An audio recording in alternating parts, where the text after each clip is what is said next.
Welcome or welcome back to WatchAdvisor on YouTube. It's Alexander speaking, your host, and I do welcome you to a hands-on video with the BREGUET Classique Double Tourbillon reference 5345 Quai de l'Horloge.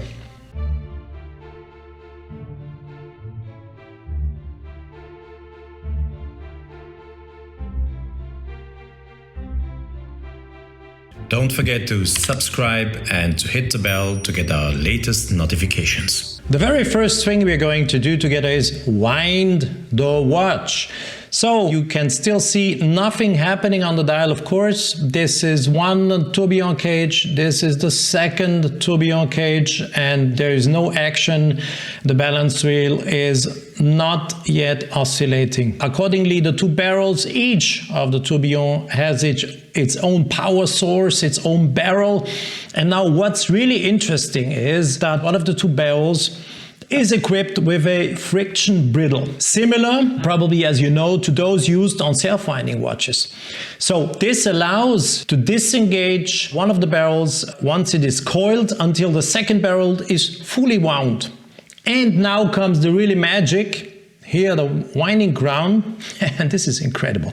The winding crown employs a dynamometric security system which prevents me or whomever who will then wind the watch to excessive winding of the springs. I'm starting to wind, and there you see one of the tourbillons got enough energy, so they are now both oscillating. We can clearly see this. I quickly stop. Can you see? They have been activated through the energy coming from the barrels, and the winding process yet is not over. I'm trying to figure out which of the barrels is the one who will be first. It's gonna be this one, clearly. If you see it, you can clearly see that there is a difference in between here and here. And the friction bridle then will prevent me to overdo it. And we're continuing the winding process. I'm watching what's happening. Astonishing. I'm still winding. Yeah, there we go. And now it's clearly, and if you are not rude, please, such a watch, you can't be. If you have a little bit of a feeling in the two fingers, you will feel that there is resistance coming from the watch, telling you, stop, please, Alexander, don't wind me any longer. I'm fully wound. Barrels are fully wound. Yes, exactly. So this is the point. Finally, I got to it. So the barrels now got wound through turning here. You clearly see that the tourbillon cages are now active, meaning ticking, meaning oscillating, and we have been winding the watch, and now we can go into details, and I'm really keen to show you this incredible double tourbillon of Breguet.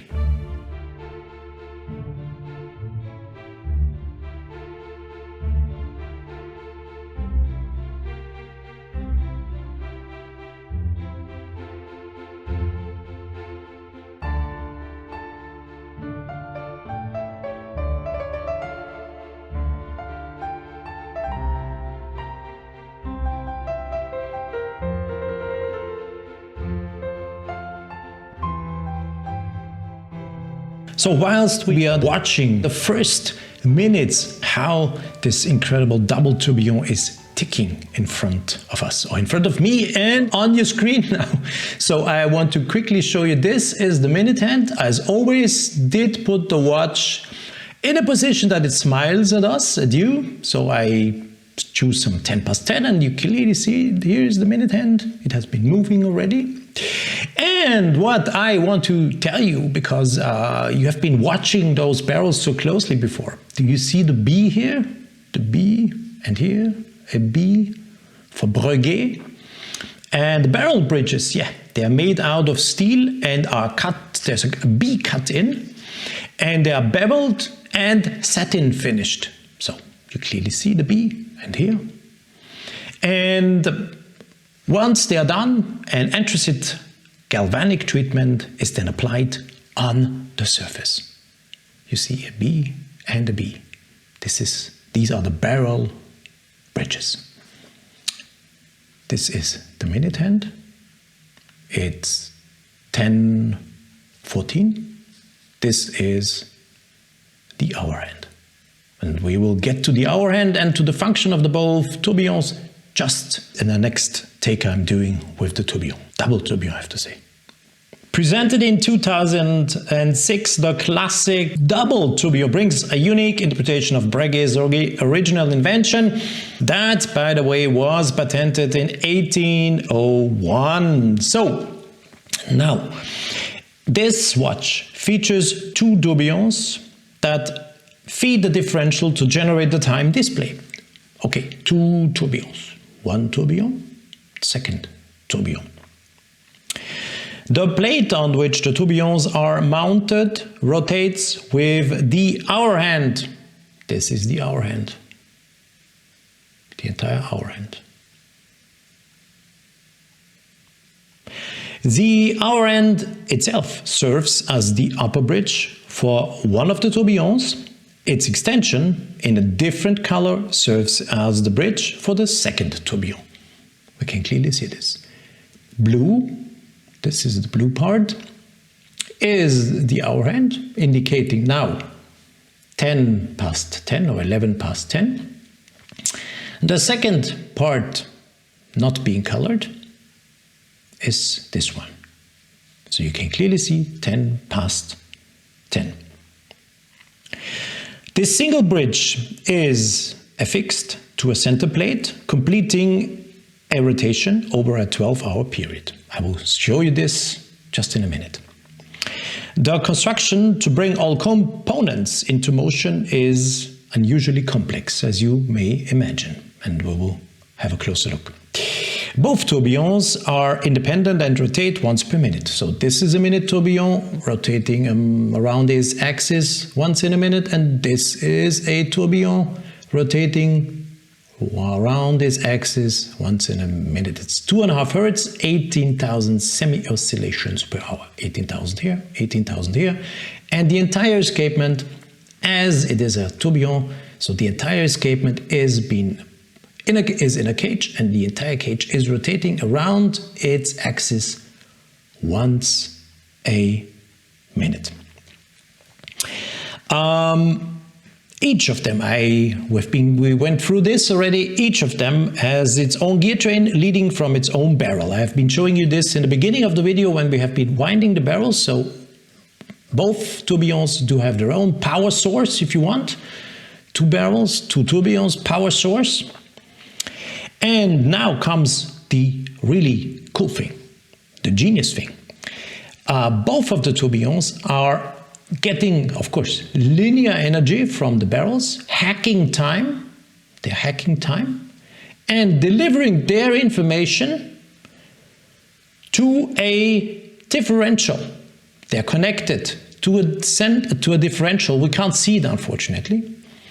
And now the differential takes average of the rates of the two separate tourbillons and delivers with a third gear train, the information to the plate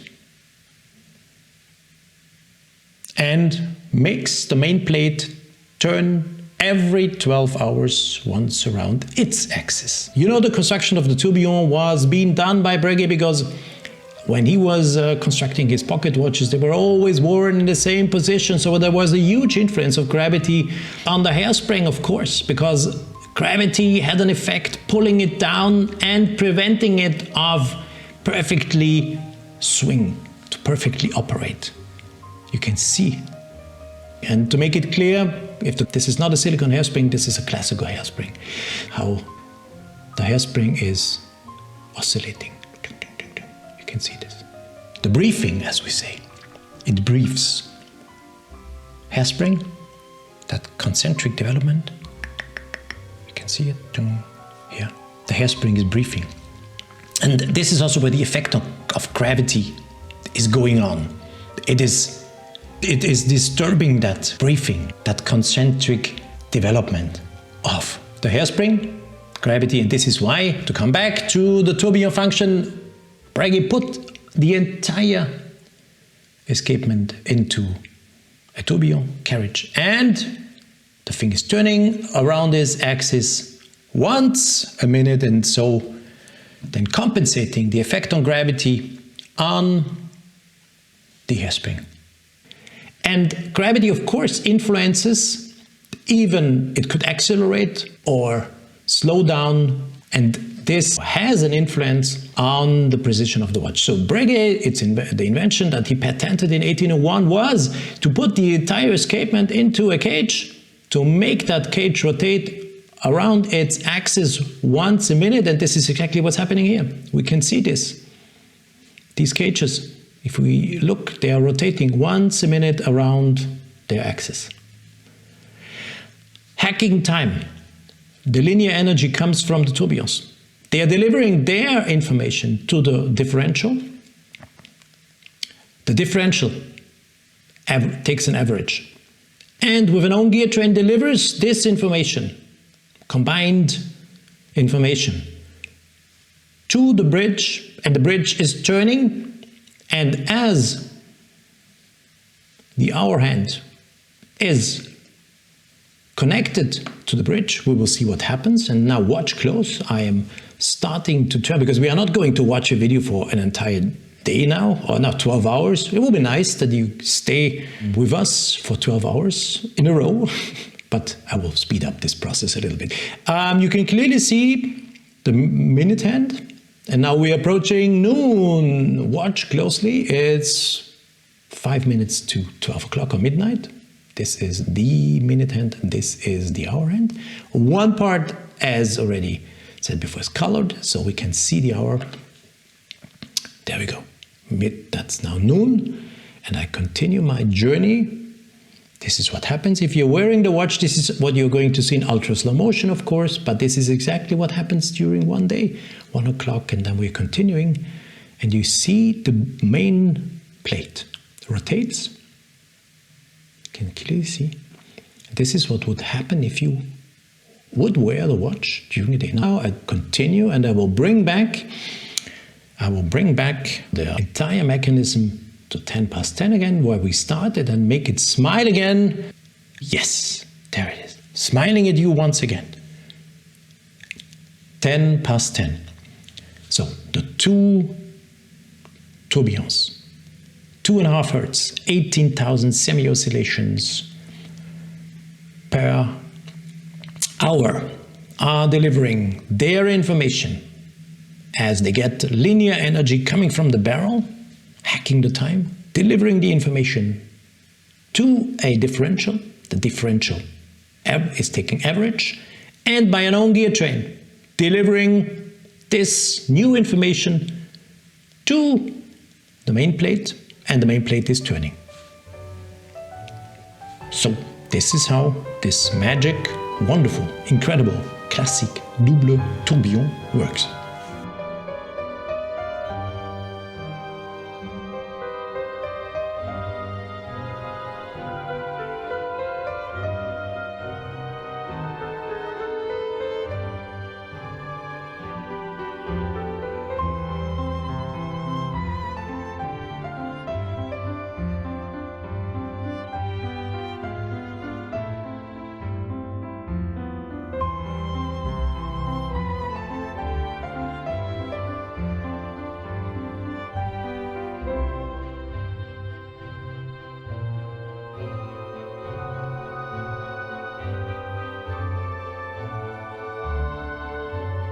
Now it's time to focus on some of the details of the watch.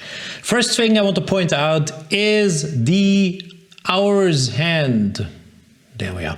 I had to find a position with the light, etc., and the camera to really be able to show this to you, since these are all polished surfaces, treated surfaces. There are a lot of reflections, of course, and it's a bit difficult, not to say very difficult, to really bring everything into the camera here inside. I'm pointing with my pointer into the lens and to show it to you. But now let's concentrate first of all on the hour's hand. It is made out of blued steel. It's polished and curved and serves, as I already described before, as the upper bridge for one of the tourbillons. Its extension is black polished, and serves as the bridge for the second tourbillon. The minute hand is made of blued steel. So black polished means that it is being polished so long that it has the same surface as a mirror. This is what you call black polishing in watchmaking, using different sorts of tools, and you see it appearing black in the camera. It's so difficult to really show this effect. Anyhow, you can mirror yourself in there. I'm trying to turn it around so you can probably get an impression. Yeah, you see the glove, you see here, this is me. Look here. This is the black polished part of the minute hand, and you can see it is exactly mirroring what I'm doing. It's like a mirror. So the surface is treated in a way that is really mirroring exactly what it sees. And this is my, turning it again, back. So this is the hour's hand. Now I want you to focus on the two tourbillons here.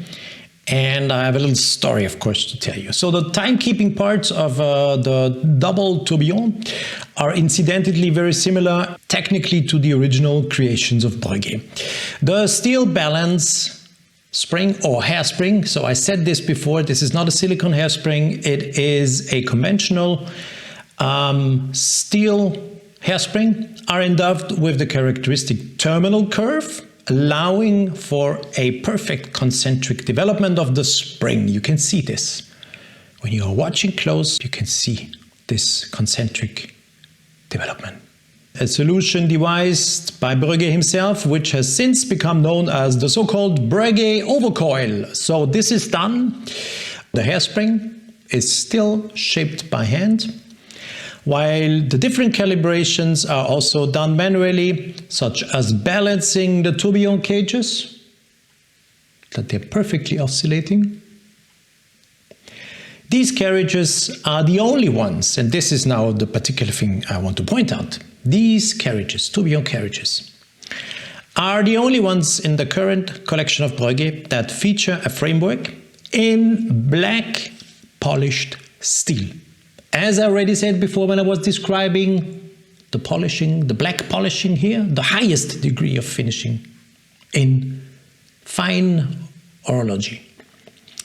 So also these parts of the carriage, of the tourbillon carriages, are black polished. So you could mirror yourself in there. You could. It's so hard and so difficult to show this with a camera. I will again turn to show you this a little bit better if I can. So I've been talking now about steel and the black polishing of steel parts. So I don't want to say that the entire watch is made out of steel, of course not. The case is platinum and the rotating main plate is made out of gold with a rhodium colored coating. So the main plate that is turning is gold, as I just said, and features a fan guilloché pattern, engine turned pattern that you can see.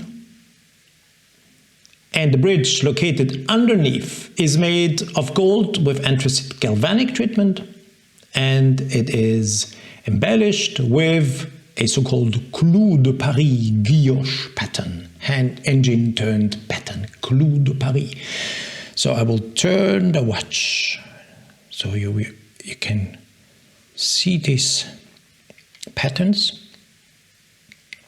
That's really a tough one to film, I have to say, but here you have these different patterns. You can see them. Once again, turning it.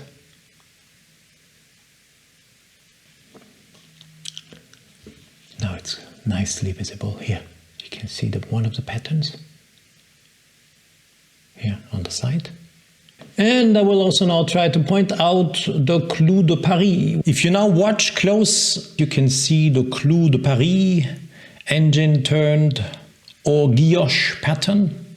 It's, as I said, the bridge located underneath of the rotating main plate. And the rotating main plate, as I just said before, has this fan guilloché or engine turn pattern, and to do this they needed a special diamond tooling to be able to bring on this incredible, beautifully looking decoration on it. We can clearly see it here. Here is that fan pattern. I'm holding it into the camera now here. Focusing in the middle. This is the fan pattern I was talking about. So if you have a close look, you should be able to see it. So two different patterns being used to decorate, and this is of course done in gold, Edenkrad gold.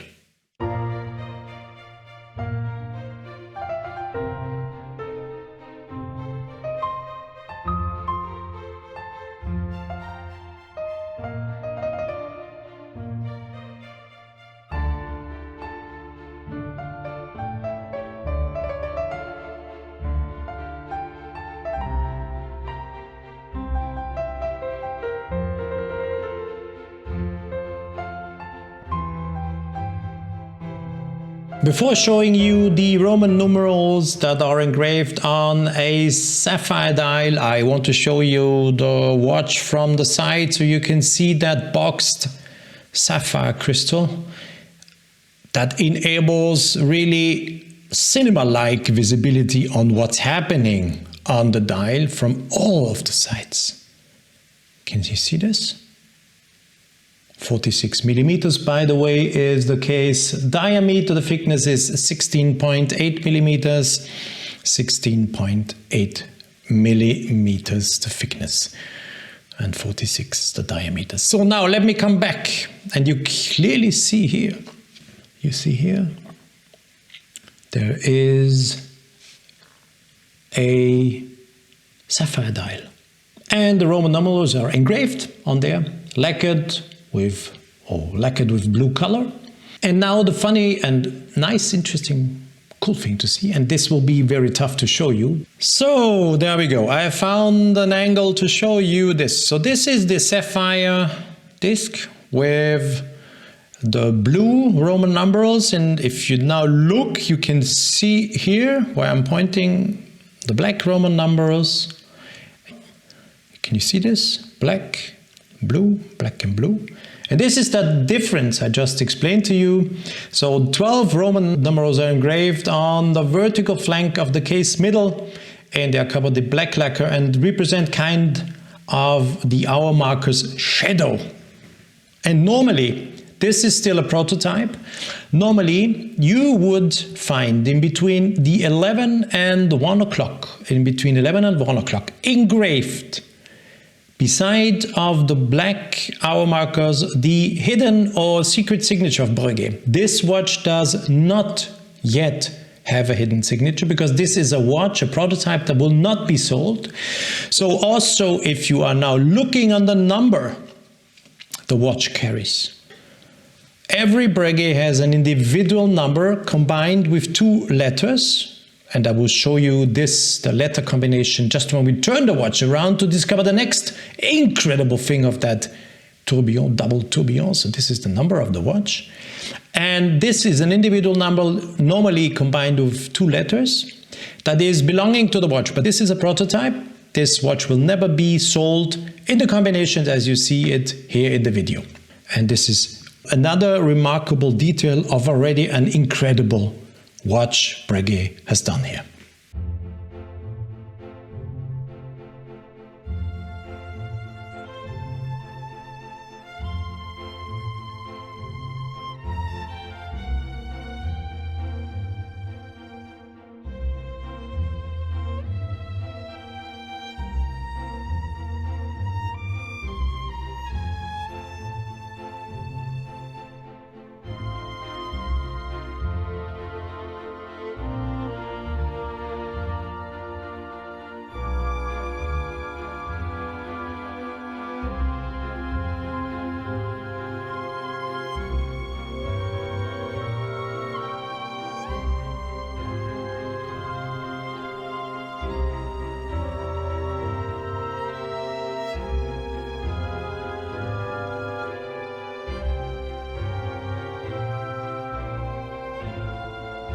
The Caseback side of the double tourbillon is really showcasing, in my personal opinion, the artisanal capabilities of Breguet. What you see here is simply incredible. It's incredible.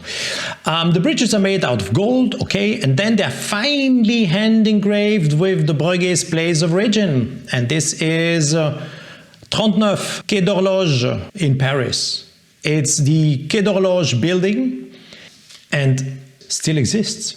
Breguet today, of course, is now, the manufacturer is located in the Vallée de Joux in Switzerland, but still exists.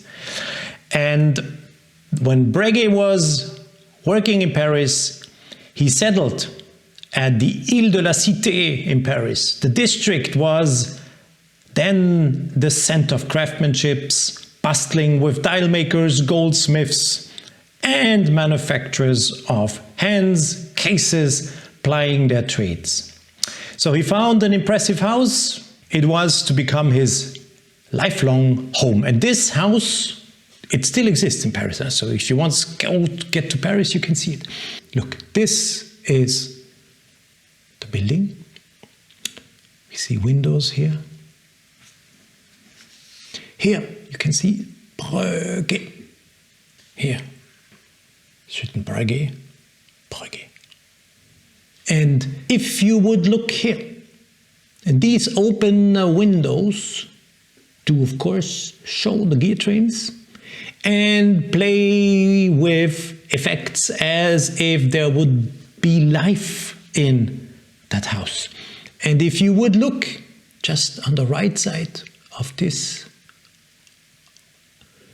part here, of this little part where you see a wheel underneath, then you would see a lady.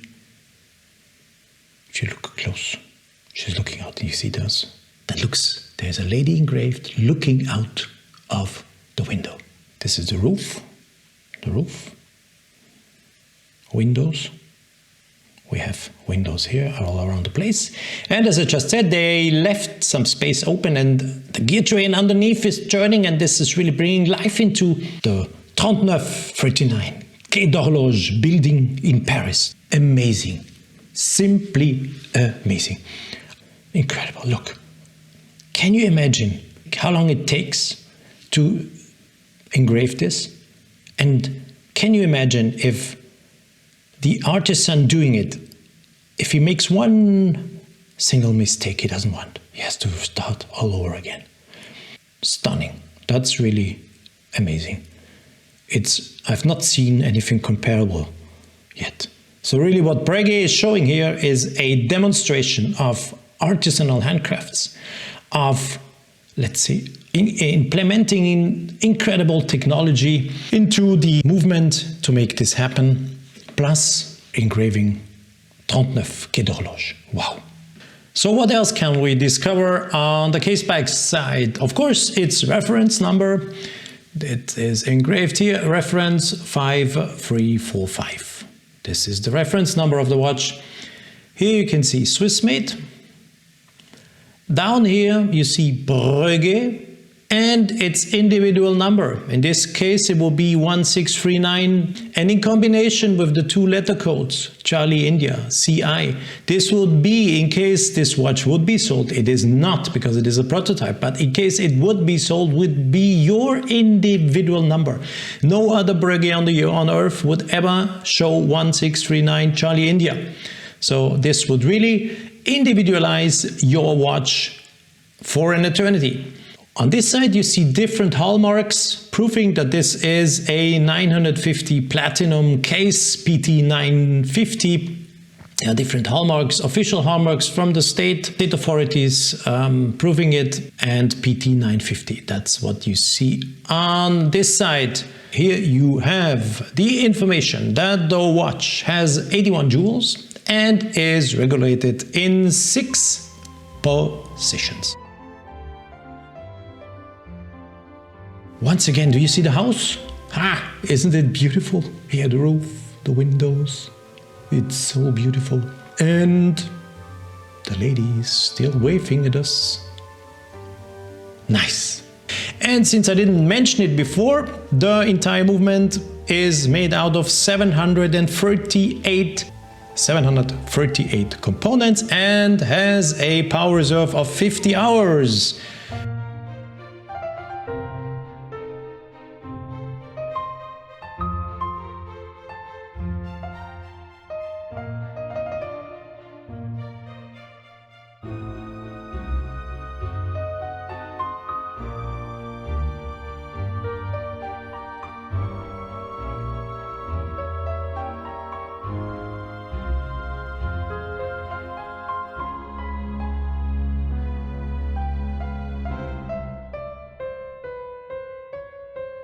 Have you seen anything comparable yet? I did not. So what we have here is, it's a stone finish rubber strap. Okay, I've never heard this before. So what is a stone finished rubber strap? The stone finished rubber strap is covered with a layer of thin layer of natural slate extracted from the surface of the stone itself. And this brings an unseen effect. Brings me to the folding clasp with the Breguet B, of course, the Breguet B. The blue here really matches perfectly the color of the Roman numerals on the sapphire disc, the blued hands. And if you say, oh, I don't like it, no worries, you can have it either in orange, in red, or in black as well. So if you are not keen of that blue, in two different sizes, no, sorry, three different sizes, plus 25, minus 25, and standard, so you can better adjust the length on the size of your wrist. And then what you see here, this is the folding clasp that comes with it. Of course, click, and the B, Breguet B. Click, that's it. So once again, let me go over that surface once again so you can see it. Can you see this? They are really mirroring with this new type of strap. They are literally mirroring their movement to the strap. This is how it looks like once the folding clasp is closed. You can see here. So this is the look you have. And this is how it looks like when it is closed. Once again, just let me show this to you. They're really mirroring, literally mirroring the colors from the dial on the strap. Yes, there it is. I'm excited in this moment. Wearing one of the most exciting watches I've seen probably in the entire career as being a journalist reporting about watches. This is really a demonstration of what you can do in both terms, watchmaking and also decorating, and really showing with the beauty, artisanal beauty, craftsmanship on every single detail. There's not a little detail left over. Everything is perfect. So yes, it is a big watch, 46 millimeters, of course, I agree, but let us put it this way. And it is thick, yup, oh, pretty thick. But let us put it this way. This is big cinema on the wrist. Of course, not a normal wristwatch, it's big cinema on the wrist. And as we all know, when we go to the cinema, we want to have a big screen to really enjoy the movie. And this is what you get. 46 millimeters cinema, incredible cinema on your wrist. And yep, there you are. Wow. That's how it looks like when I wear the Double Tourbillon. Here's the clasp, folding clasp with the B. Big cinema on the wrist. So this is the incredible packaging of the Double Tourbillon. This is a watchmaker's table, yes. It's correct what you're seeing. And yeah, you see here the word Breguet. And once I open it up, you can see you can put things in there. Or here. You have a key to lock it. Now it's open. I could open it. There's a key. I can lock. You clearly see. You can take the key, put it in there. That's really something I've never seen before.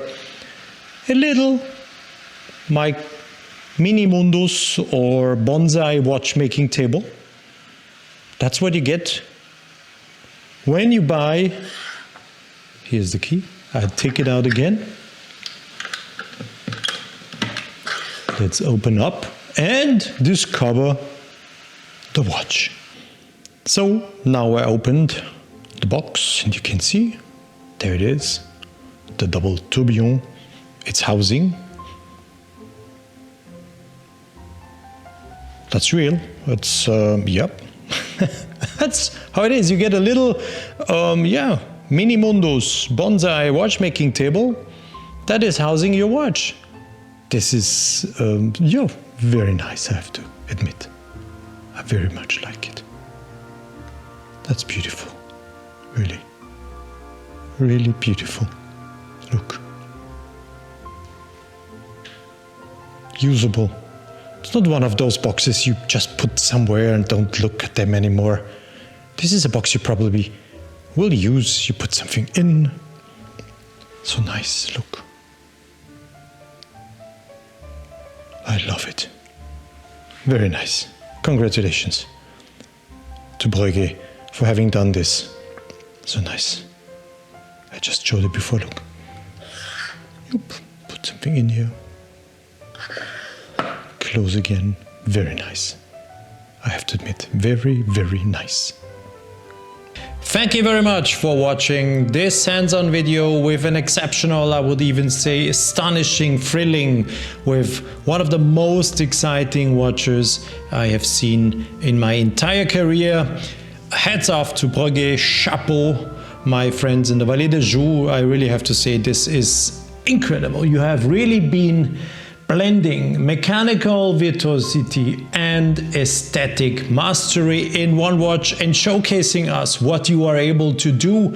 And this is, to say it again, hats off, incredible, stunning. So thank you for watching. Please leave your comments. Let me know what you think about this masterpiece. And yes, if you have questions, please go ahead. I'm more than happy to answer them as always. Stay tuned, and yeah, I'm looking forward seeing you back soon here on WatchAdvisor.com.